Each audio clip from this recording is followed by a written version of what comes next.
All right, so we are now here for another episode of the Social Marketing Hour. And I have another special guest here today. This guest has been in this show in the past. He's been with me on the Social Marketing Hour, and he's a repeat guest. This individual Two-timer. is... Two-timers now? This is number 3? Or this is number 2? Three-timer. Yes, you're right. Yeah, 3 times. And there's a reason for that. Not only is he an incredible marketer himself, he's also the chief marketing officer at AGM Marketing. And we're going to talk about marketing right now. And there's a lot of different things that are happening in the world of marketing, and it's changing so fast, right? So fast. I've heard that social media organic, and I've seen that organic right now. Not I've heard. I'm the one talking about it. Yeah. I heard it for myself.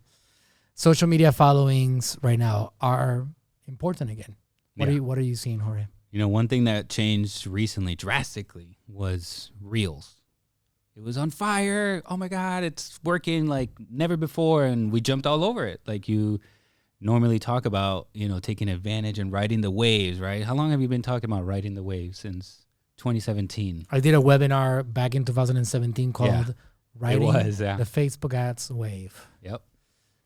Nice. And ever since then, we always jump in whenever something new comes out, you know, we ride the wave. And it's true. There's always like this wave, these companies, these platforms, they push out, you know, they distribute your content if you're in that particular thing that they just, you know, that they're releasing, because they want a lot of data, right? They want to see, is this working? If I do it this way, if I do it that way. So we were jumping all over the Reels wave, and then it changed. Absolutely. Like everything else, there's only one constant in marketing, and it's change. You know, as you already know, Jorge, I spent a few days this week with a bunch of incredible people in the Grant Cardone headquarters in Miami. Just being in that room, it was incredible to, for a second, take in the amount of success that was in that small little room. Can we say who was in there? Well, so much so. Drop some names. Yeah, it's public. Everybody's posting about it and stuff like that. It was there was like 40-something people, and Jason Flatland, Rudy Maurer, Dan Henry, Matt Clark, the founder of Amazing, co-founder of Amazing, and the entire Grant Cardone team. And there was like rappers. I'm not super familiar with some of the modern rappers. There was a big one there. No disrespect, I forgot the name right now. There was Timberland. Timberland was there. Yeah, Timberland was there. Millions of followers. Yeah. Am I like an idiot by not knowing? No, I saw. You know, somebody posted a picture. I'm like, that's Timberland. Like I would have. Yeah, he was there. I mean, but I don't know his music. Do you know his music? I know his music. I like a lot of his. Well, he's more known for as a producer. He makes the beats and stuff like that. But anyways, he's got songs out there too. But he was there in the second row, him, man. Just taking notes. Yeah. And his producer was there with him, and wow. I'm glad that you saw that. But there were like rows and rows and rows of like powerful and amazing people. What is my takeaway on that? There is so much potential in this world, and there's so much that you can actually take a little piece of that pie, and that's enough for it to help you build your dreams. And it's like one of the things that you always talk about is you don't know what you don't know. I'm sure you heard some things that you're like mind blown, right? Like amazing. I was able to ask a lot of questions. It was a very, very intimate affair. Like Grant Cardone spent a lot of time with us. Like he spent hours and hours with us there in the room for a few days. Dinners, yachts, restaurants. I got to ride his helicopter one day. I went to his house on a helicopter. Awesome. It was out of this world. Yeah. And I paid $0, by the way. You may be, I probably made $250,000 for that experience, right, Manuel? You paid $100,000. I paid $0. It was an invite-only event for a lot of powerful people because he wanted to collaborate with these people. Anyway, the point is that he has an incredible team, and it's so incredible to watch the culture. And he would make every single one of us introduce ourselves. Like, what are you doing? What is your industry? What is your revenue? When I said our revenue, I was like, both my companies, between them, we're going to probably do $52 million this year. And he was like, whoa. And I wasn't the big player there. There were bigger players than me. He called out one of his employees and he said, I need you to ask everybody in this room what is their yearly revenue. Ask everybody. And then this girl, it was 2 girls actually, during the lunchtime, everybody was in the buffet and they were in the line to get food. And she was asking, What is your revenue? What is your revenue? What is your? He has no issue asking money questions. Right, right. But the reason why he wanted to know that Yeah. was because he himself was taking it all in. The fact that there was so much revenue So much power in that building. All right. So they did the whole thing. They asked every single person there, and not including Grant's revenue. In that room, there's $1.9 billion in revenue a year, in that small little room. All right. It tells you how much power was in that little place right there. And those were the people, like every single time that I went to a lunch or to a break or something, whoever you sat down with, you Power were player. doing incredible things. Yeah. All right. Like I sat down with some amazing people. Like it was like out of this world amazing. But my moral of the story or my takeaway here is, I know you follow Grant for a long time. You've seen his journey. Like you probably go back before any of us here by far. But my biggest takeaway is there's so much in this world and there's so much opportunity. So when you're not doing enough, when you're not acquiring your, when you're not getting close to your dreams and goals, you just got to make sure that you're getting enough knowledge, information, and you put enough energy behind that knowledge that you keep on moving forward because it is out there. All you got to do is capture it. Well, he talks about that a lot, right? Like he's like, the money's out there. Who's got my money, right? Go look for it. And another thing that he always talks about, he probably, mentioned it to you guys or pounded it home, is like not thinking big enough, right? He always talks about that's one of his biggest mistake. And so you feel like your mind expanded on thinking bigger after this, networking? Well, I told you, like, I came back hungry than ever. Yeah. Like, that those few days were probably the pinnacle of my business career. Like, I've gone for a lot. I've learned an enormous amount of stuff. That's a lesson in itself. Like how much you have, persisted and also you've done the right things along the way that maybe you didn't think they were the right things or whatever, but they set you up and they put you to this pinnacle. That's right. Yeah. That's right. But I just realized that I'm just getting started. Yeah. And to be honest, and that's might be bad news for some of you guys. Good news for you because I know you're hungry too. You want to expand. Yeah. I'm gonna push like crazy, and that push is like it's what takes us to new levels all the time. What can you tell everybody here about your push? Because one thing I will tell you guys is whenever Manuel says that he's gonna do something or he wants to accomplish or a certain goal or whatever, right? I know if you don't know about him, he hates to lose or he loves to win. I don't know which one it is. Terrible loser. Okay, but you also love to win. I love to win. I love to win more than I hate to lose, I guess. Yeah. And when I lost, like let's say I was playing Zelda, or I was playing like what is this game called? Mortal Kombat. Oh my God. And I would that go was the best, by the way. Absolutely. I would go up the ranks, right? And I'm moving forward. And when I lost, Zelda was a big deal, by the way. Those of you guys that recall Zelda. I was never into that one. Oh my God. Zelda was like adventure big time. And I played it a couple times, but I was not like into it. But I have never seen anybody like me. And I thought it was normal because, I have 4 kids now. My kids play video games and they don't act like that. I would act like a raging maniac. Uh-huh. All right. I literally, if I lost in an important spot on my Zelda particular level, which I knew I was gonna lose all my progress because I'm losing my life there. Yeah. You know how it was like you got like 3 lives, and once you get the 3rd life, Go back to the beginning. Go back to the beginning. Yeah. You don't know how many times I actually grabbed the entire console. I tore it out of the cord. Like I just pulled it out and I banged it against the wall. All right. And I would have holes all across the wall. And it was a problem. And sometimes the Nintendo, this is before Nintendo 64. This is just Nintendo, right? Before this time, so it was a big square console. Oh yeah. And it would have bends all over the place, but it would still work. Yeah. At some they're points, not built like they used to. Yeah, at some points, like I would have to push the cassette in and I would have to shake it and it would not work, right? But the same thing with tennis. Like I did not know how to lose. I don't know if you guys have seen tennis, but there's a guy that is very similar to the way I was. He retired a long time ago, John McEnroe. And he Didn't they make a movie about that guy or no? I don't think so. Oh, there was one I would have movie seen that movie for sure. Or There's- maybe they did. Documentary. Yeah, there was one guy who used to get really pissed. Is that probably There's the same only guy. one guy in tennis. I think this is the guy. I forget the movie, but He's the guy. Yeah. He's the legend. John McEnroe. He was a left-hander just like me.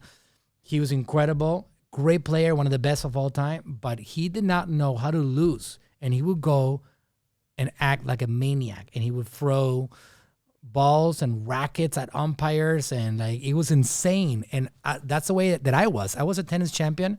I grew up in the island of Puerto Rico. And I was either number 1 or number 2 in my island for the first 5-6 years of my competitive tennis. And I would not know how to lose. I just looked it up. Oh, here. yeah. I saw that movie. Yeah, You saw that, right? Absolutely. Borg versus McEnroe. Yeah. It was amazing. So, that's true. I forgot about that. Okay. That McEnroe is the, So that was the you. guy. That was you. That was me. Intense. Didn't know how to lose. Passionate. And I was one of the best in my island. But not a great example because I there's a thing called sportsmanship. You should be a good sportsman, and I believe in that. I believe in it, but I don't know how to be that. The good thing is that it doesn't 100% translate to business. So I'm a winner. You don't have to be a good sportsmanship in business. You just have to win. I can tell you I'm a winner, and I push towards being a winner. And when I fail, but what can someone that maybe is struggling to reach a goal or whatever, like what can they draw? Like if you could put it into a little jar or whatever and give it to someone, how do they push more? I'm supposed to be interviewing him. It's not the other way around. What's happening here, right? Like, so I guess that it's also Jorge knows me better than anybody else here, though. So yeah, as he can ask some good questions. I have some good questions to bring you guys. I think I'm obsessed. I'm obsessed. That's true. And that's the senior word. Is above everything else. Ever since I woke up, here's a very deep thought. I can tell you this is actually very freaking deep. All right. I wasn't interested in becoming successful because I didn't believe I have the power to become successful. Because the system did not help me believe that I had potential to be successful. Right. Why didn't I start this journey before? Because I didn't have really a mentor teaching me that it was possible. I didn't consume content or information that would enlighten me in regards to potential opportunities and possibilities. And all I had was something called the system. What is a system? High school, university. You have to have resumes and work at places and go up the ranks. And the whole concept of building businesses and creating this and that, I didn't think any of that was real or possible. And because I didn't go through the system myself, I did not graduate from pretty much anything. I sweet talked my way through a high school diploma because the principal really liked me and I was good with words always. I didn't feel it was possible until So you were gonna fail? I was gonna fail. Like it was And so you talked her into it. it was so much a fact that I was gonna fail that I had a way with words. I had a teacher. She was my history teacher. She was not gonna give me the passing grade. No. Let me correct that because that's how you see it. But I know Manuel, and he is a closer. And again, back to a winner. And you just like something gets in his head, and he gets obsessed, like he just said. So I think that would be like you can finish the story, right? But like I wanted to graduate. But you were obsessed with graduating But because you wanted to. But man, I've seen it. I did not want to before. I did not want to do one more year of high school. Yeah, I'm sure. So that was my driving motivation, right? So I went to the teacher. I talked to her, and I basically begged her. I offered her to do extra time for a few weeks. She said no way. She was going to give me an F. I went above her, which is another lesson. When you cannot get through to the person that's right in front of you, you can keep on going up the ranks until you get heard. I've done that before many times, and it's worked. So don't take no for an answer. Don't take no for an answer. She shut me down. I went to the principal. The principal loved me. She hated that I was terrible at school, but she loved me. And she convinced her. And the lady, the history teacher, gave me a C. And just enough. That was enough for me to graduate. So when I actually went to graduation, the actual ceremony, and they announced my name, I got a standing ovation. And everybody was like, wow, yeah. And my mom, you could see her face. She was so proud because she felt like her son was so special because I was getting a standing ovation. What she did not know was the fact that I was getting a standing ovation because they couldn't understand how the heck I was graduating and how did I pull it off. Yeah. And they were like, oh my God, standing ovation. And she felt that it was like, oh my God, he's so special. Oh, that's cool. So that's how I graduated. But going back to the question, my obsession over accomplishing something is what really drives my success this particular time and place. And you've seen my obsession over the years. Like, I don't have a schedule. Right? I don't have like bounds. I don't have limits. I don't have like, for me, it's like, what do we want to accomplish? Let's push forward and let's get it done. Right. And whatever it takes. And that was also how Figure It Out was born. That's like core value. Exactly. I was going to say tenet, but it's a core value of our agency that you instilled, which is figure it out, because there's no such thing as, no, I can't do it, or I can't get to that, to that goal that I'm trying to get to. So, like, we've said this story a couple times, and it's like, there was multiple stories of me, it's coming to Manuel, and I'm like, no, can't be done. I can't figure it out. It's like, it's not possible or whatever. And then he would figure it out, and he's like, you see, I knew it could be done. And so now it's just a part of me, and then now it's a part of our culture that we pass on to one another, and it's like FIO is what we call it. Figure it out, and it helps everybody grow. That's right. So we do take a little piece of you in the obsession of figuring it out and getting to accomplish those goals. It's a very good combination of talent, of powers. Yeah. And we all contribute the different skills that we have. Obviously, being the chief marketing officer at AGM, you are the one responsible over results for our accounts across the board. I'm the one responsible for providing value to you and giving you a marketing mind and helping AGM get more business and keep on growing and getting more attention, but you're responsible for results. So I did promise the Social Marketing Hour watchers, listeners, that they were going to get marketing value. We're doing the social part. Let's move into the marketing hour. That's right. Let's talk a little bit about marketing. We can talk about marketing. We did hopefully give you guys some golden nuggets about how to succeed along the way, how to develop an obsession, how to do all those things. But we talked about this slightly in the past, Jorge, but what is your story and how did you become the marketing officer at AGM? Yeah, that's a good story. I used to work at another insurance agency, and I was more of like the office manager. Basically, I would oversee everybody, and they would come to me for just advice on the insurance policies and stuff like that. But I kind of conquered that game pretty fast, and I just knew all the questions they were gonna ask me, and I knew exactly the answer, and so I became a little bit bored, and I started becoming obsessed, I guess, with marketing, and I was looking into it and studying different courses and YouTube and stuff like that. Well, right along that same time, actually probably a little before that, you started doing the same thing. We always somehow end up doing the same thing. Like with the stock market, we both jumped into it. With the real estate investing, we both jumped into it. And then even with the marketing, we didn't even plan that part. But did you mention that I married your sister? And that's why we're somehow connected? That's right. In case... we've said that I'm a 3-timer. You guys should know by now the stories, right? By the way, it started with your sister. Like, it wasn't the other way around. It's not like I started hanging out with you and we became best friends and I betrayed you and I started dating your sister, right? It was like I actually met your sister before I met you. Yeah. We got married, and then you and I got really connected along the way. And since we're like very family oriented, we find ways to play games together. Yeah. People talk about how you're not shouldn't be building business with your family. I disagree entirely. Yeah. I actually build businesses because it gets me closer with my family. Yeah. Yeah. No, that's a huge benefit. I mean, especially like us that we get along so well. Like, you get to hang out. You get to, build something together. Like, you get to produce, but you also get to have fun at the same time. It's pretty cool. I can tell you that in my case, I'm very lucky, and I've said that in the past. I think we're all lucky, the fact that we get to do this together. But in my case, I've heard a lot of stories of partnerships that are disasters because they disagree, and they're always like, no, we shouldn't do that. We should do this. No, and it's very difficult to get on the same page. Right. With you guys, it's been so easy to get on the same page.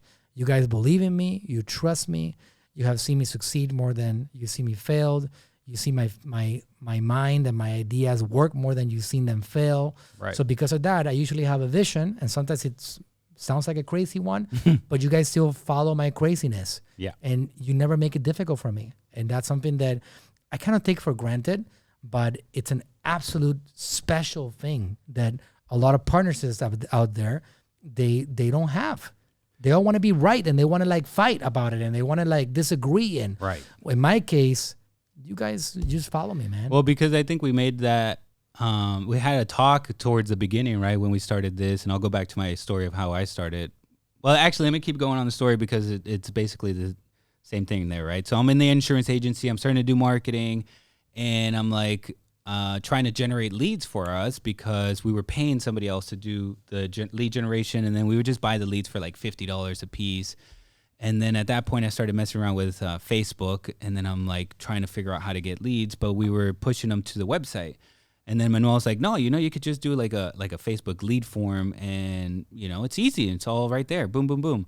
So I started trying that, and man, that just like totally changed our business. The owner was able to scale it from probably, we had maybe 10 people working there at the time. I forgot, maybe about 80 policies a month, more or less. And we went to, when I left, we were doing like 350 a month policies and probably generating thousands of leads. I forget. We were spending, what was it?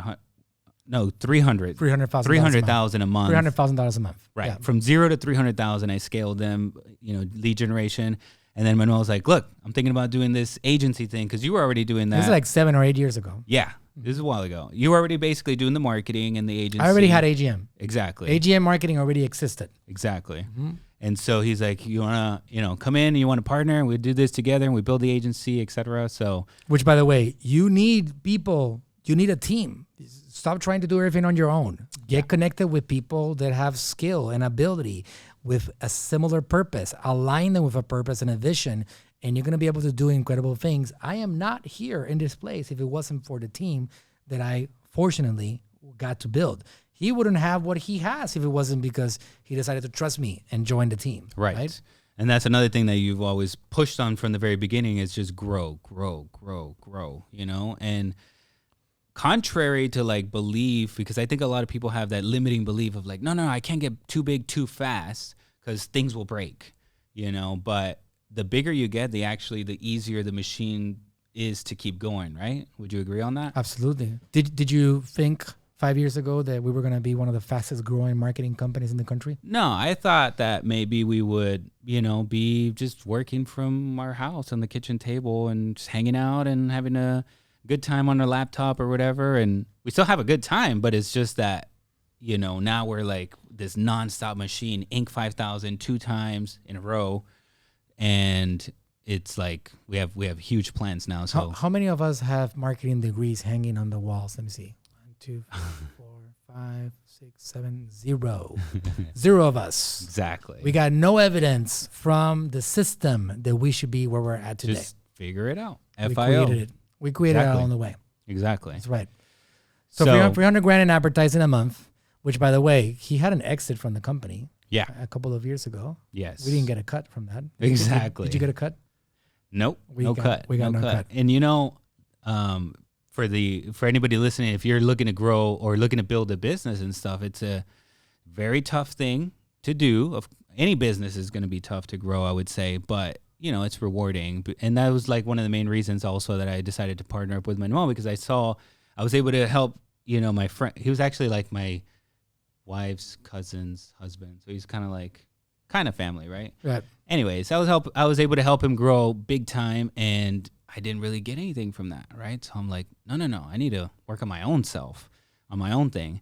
And so I was super thankful, that we partnered up for sure. But I can say to that, here's another important thing to complement what Jorge just said. There's a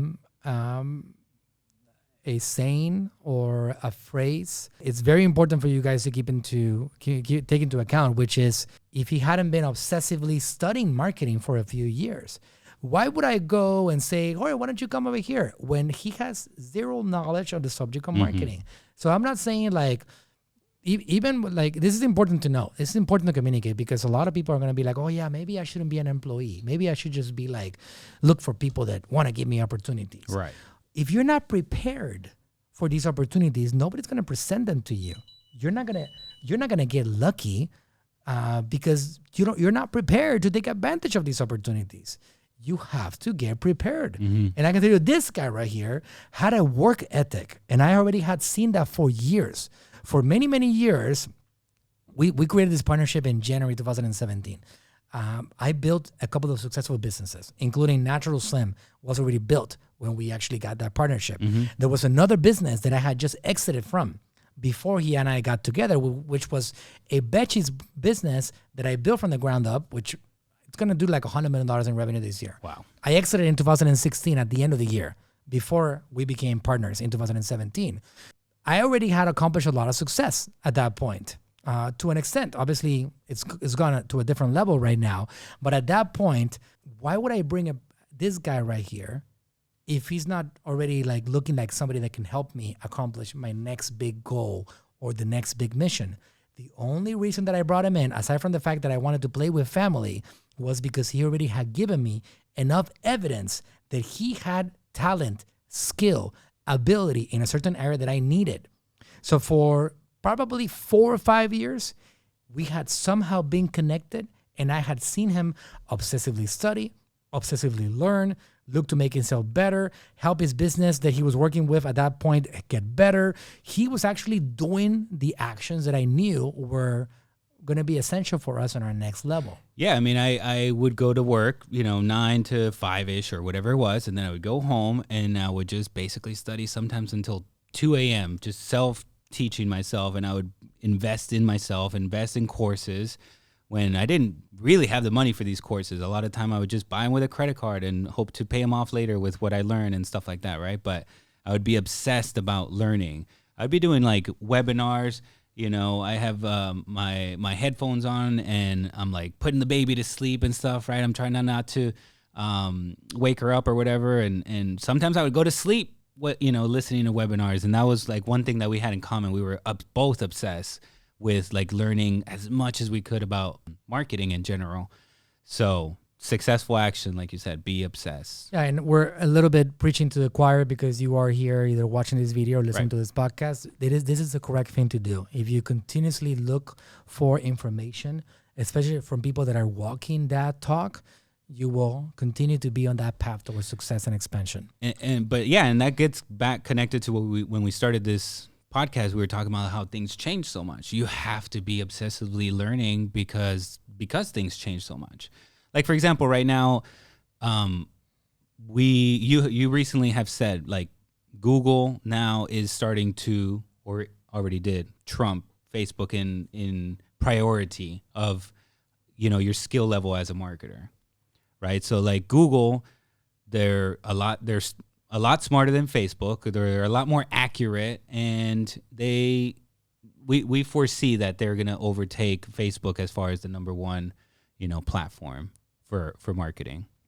Yep. You agree? That's an opportunity right now. Yeah. So things are changing. You got to adjust. And for the longest time, I mean, it seems like in marketing years, it seems like, in 20 years, but like for the last 4 years or whatever, Facebook has been like absolutely dominating, and they've started to now, just lose their edge. And I'll clarify, Google is a bigger advertising platform. It has been forever. It really has.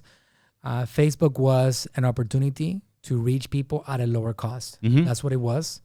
But it has balanced itself out, and they also have lost a lot of abilities to connect with people. Because of privacy changes, you cannot retarget people as well. You cannot follow the journey as well. You don't know always when somebody is converting on a certain action that you want. There's a lot of missing information now because of changes in the platforms, which is something that is inevitable in this particular world. So we're not saying that Facebook used to be better, because Facebook has never been better than Google. Facebook was just cheaper, yeah, and a better platform to reach people that did not know who you were at a lower cost. It has balanced itself out, and right now, because of that, Google takes priority over Facebook, and something that you need to be paying attention.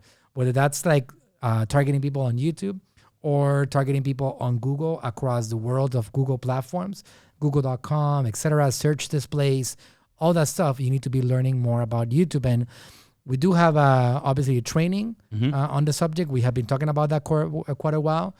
If you guys go to our YouTube channel, if you go to Manuel Suarez and you search for on the section, there's a section called playlist. You're going to see there One of the playlists is called Live Workshops, and you're going to see that we've been talking about YouTube quite recently a lot, Google, etc. We have another one tomorrow, by the way. We have another one tomorrow, but by the time they're watching this, Yeah. it's already, tomorrow has passed. That's Because true. this is a podcast and a video. But the one we're going to be doing, and you need to search for this one also, is about YouTube ads. YouTube So, advertising. very relevant to this. So, search for that one as well. Yeah, so it's there. If you have any questions, just reach out to us. And another thing that I'm actually right now doing because of this motivation that I have right now, I'm always motivated, but I'm more motivated than ever right now. If you guys want to send me a message, 813-212-2196, 813-212-2196. That is my personal text messaging line. It's called Community. And if you have any questions about marketing, business, any training that you want to have access to, send me a text and I'll get you that. Nobody's answering that except myself. It's not like an automated robot. No automated robot. If you're getting a message there, you can pretty much guarantee that it's just coming directly from me. Mm-hmm. All right? Mm-hmm. Okay, Jorge. So that being said, we did talk quite a bit and we hopefully gave him a lot of takeaways Yes. and a lot of nuggets. What are a few things that you would say marketing-wise right now you're seeing when you're managing accounts every day? What are you seeing as successful right now? Well, like we just spoke about Google and YouTube, the formula that I'm seeing working very well is bringing people in through YouTube or through Google in general. It could be YouTube or search, depending on your industry, because if you're like more of a home service type industry, people are searching you on Google. And if you're more of, let's say, an e-commerce or something else, maybe a coaching type of service or whatever, definitely YouTube coaching. And e-commerce could be a combination of like search and shopping and YouTube and stuff like that. The point is you want to use Google a lot to have people coming in through the top of the funnel. And then retargeting with Facebook. Now, you might say, well, the retargeting, we're losing a little bit there. Yeah, we are, losing the connection as far as Facebook and your website and stuff, but it's still not like absolutely terrible. Like it's still doable and it's working. So right now, as long as you bring in enough people through the top, like I said, using Google, retarget with Facebook and all the other systems that you should have in place, such as SMS, hot, email, still hot, still works if you're doing it right. And even postcards, right? We've tested postcards in the past. But main thing, Google, then Facebook. Postcards, when you combine them with digital advertising, Right. they work well. Yeah, good clarification. They have That's potential. right. If you're That's just doing postcard campaigns, especially without branding for your brand, for your business and social media, they're going to be difficult to prove as Right. successful. Yeah, we did a really successful postcard campaign a little while back. We were promoting one of the holidays, and so it turned out really well because it integrates with your Shopify store, so it kind of reports all the anybody that buys that you sent a postcard to, it'll report that. So we were able to track that pretty good. We had a really good ROI from that. Awesome. It's good stuff. Yeah. So what would you recommend if somebody, let's say, is you work for a lot of e-commerce brands, Mhm. they want to take off right now and they want to start getting some revenue from e-commerce. What would be your number one strategy? Well, my number one tip, I would say, is that I see a lot of e-commerce that do not put out content, and that's a mistake. I mean, a lot of customers are going to find you organically, and that doesn't cost you anything. And if you don't want to put out the content yourself, which a lot of people don't want to be on camera, or maybe you're just too busy, right? Just hire somebody out to do that. Like more and more nowadays, I see that you can hire a content creator, like a dedicated TikToker or a dedicated content creator, and just pumping out content, especially on TikTok, and then especially on YouTube Shorts, and then you can repurpose all that content and put it on Reels too. So you go to a place like Indeed, for example, Mm-hmm.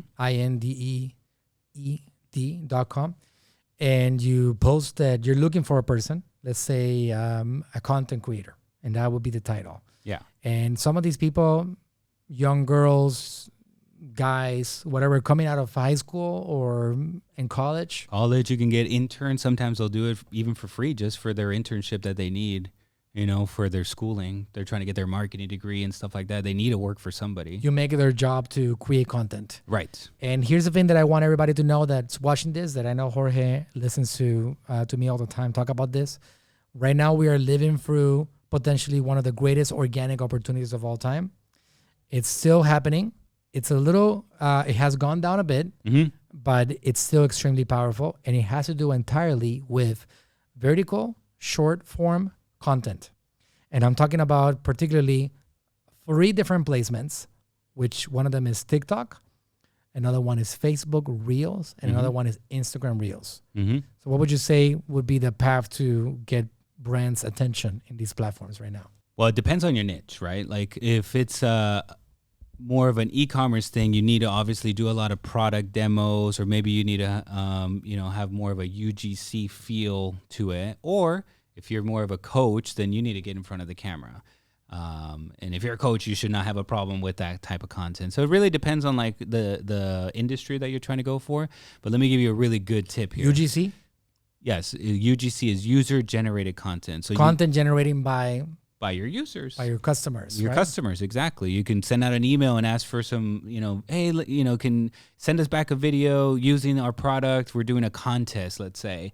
The best video will win whatever, $50, $100. I mean, that's much cheaper than you're going to have to pay if you want to hire out like a professional content creator for just one video, So even if you want to go up to $500 to make it super attractive if you got a big email list, but you'll get a ton of videos back, maybe a lot of them you won't be able to use, but some of them you will be able to. Just maybe add your logo and throw it on your social media, right?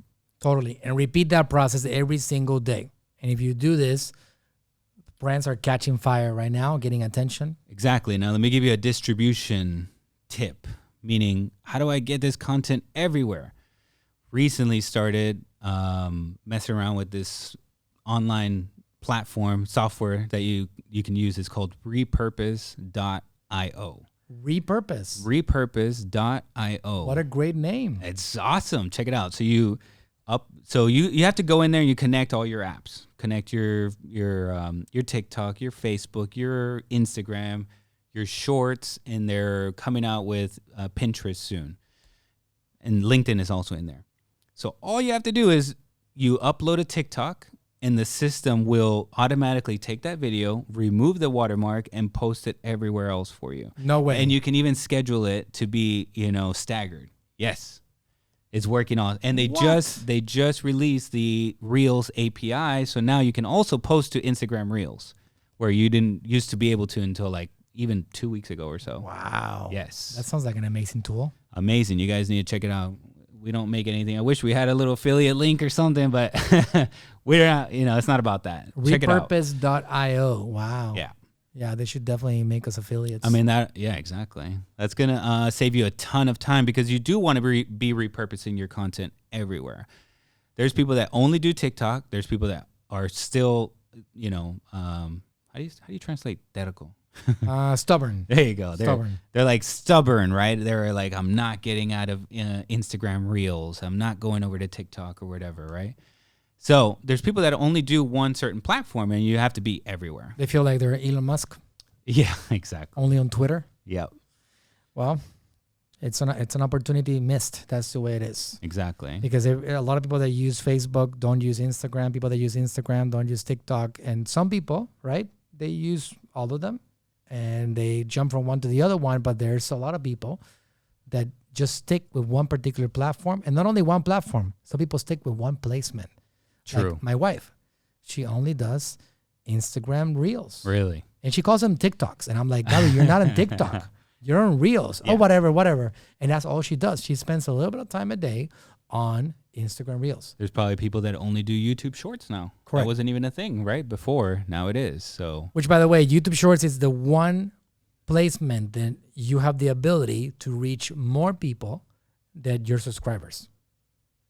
Right. Meaning that you're going to see some YouTube Shorts that get 100,000 people to see them, but they have 1,000 subscribers. How do you explain that? Mm-hmm. You cannot do that on a regular YouTube video. Right. That's just the way. Right now, I can tell you it's one of those opportunities. Yeah.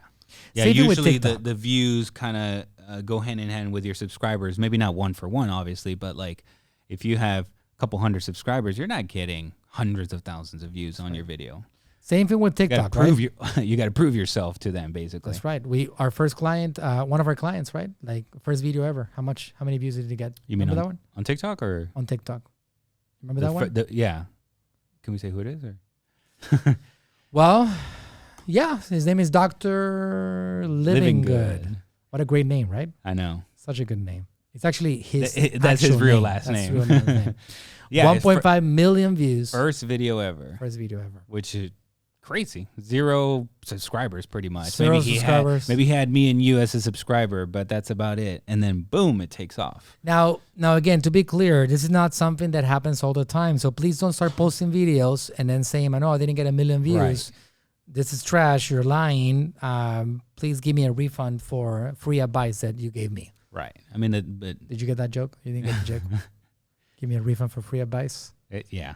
Hey, some people still troll with that. They'll still complain about it, right? But anyways, Give me my minute back. that's right. Consistent repetition of an action. If you do it over and over again, you will eventually succeed.